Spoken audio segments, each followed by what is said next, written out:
Hey folks, here are OS Reviews. You're watching our video review of the G.G.Martinsen Slim Digital MP4 player. This is the 16GB capacity version. It comes in a number of colors. We have a purple model here, but this is basically a second model of the G.G.Martinsen MP4 players that we've seen already. The first model is very similar to an iPod Nano, almost like a clone, but this one here has a much more original design, which I appreciate.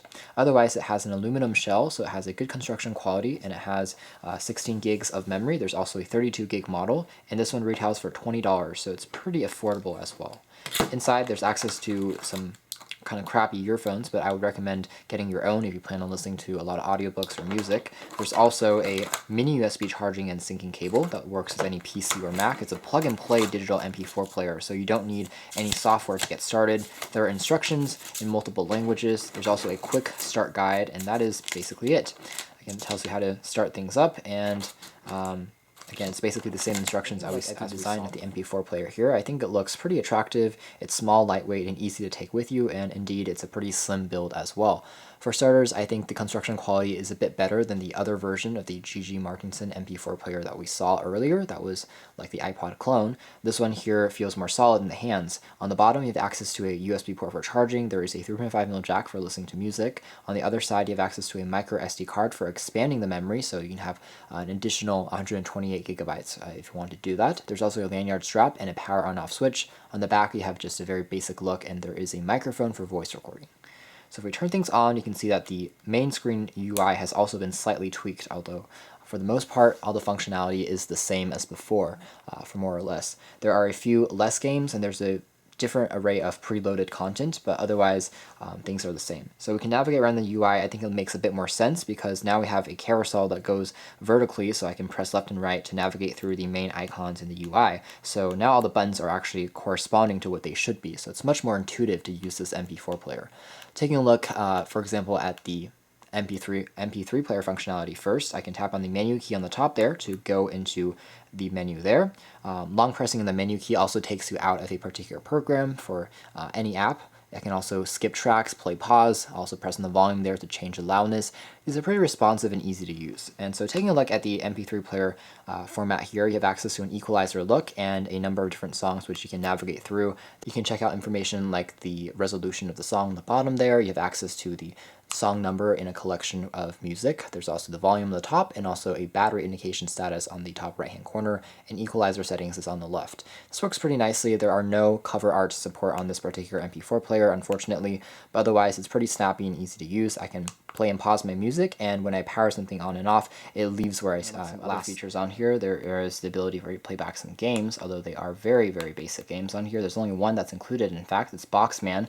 This is one area where the other iteration, or the first gen model of the G.G.Martinsen MP4 player might be better, because we only have Boxman on here. You move these blocks around essentially, and go left, up, up, down, left, and right in order to eventually get them to go onto the targets over there, and you basically win when all the targets have been matched up with the boxes.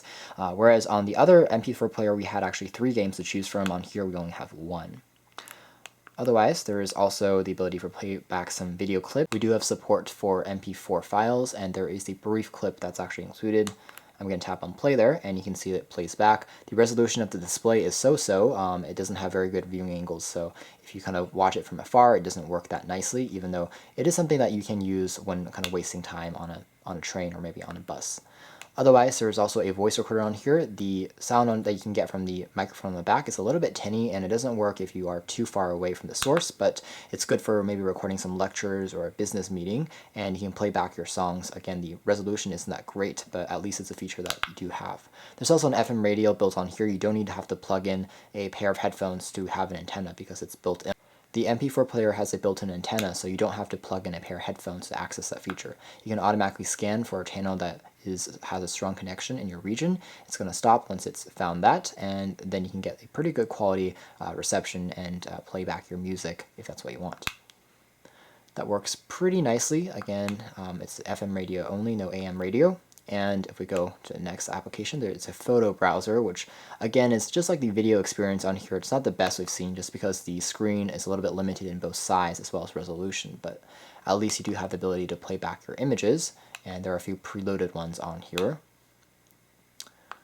Finally, there is setup, which you can change the timeout for the display, the resolution. You can also change even the UI, including the carousel view if you want a vertical or horizontal, and also the wallpapers.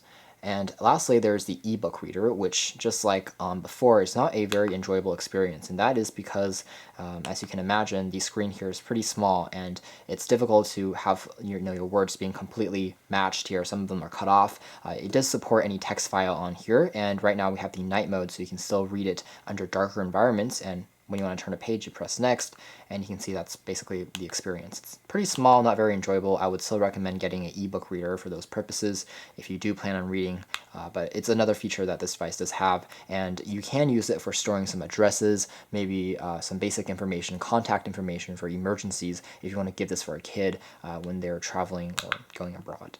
So at the end of the day, the G.G.Martinsen Slim Digital MP4 player, this second iteration model here, is a marked improvement over the first. I think the UI actually makes sense. The features are largely the same. I do wish there were a few more games built in, but the audio quality is acceptable. The battery life lasted me roughly a week or two of continuous usage before it ran out, which is good.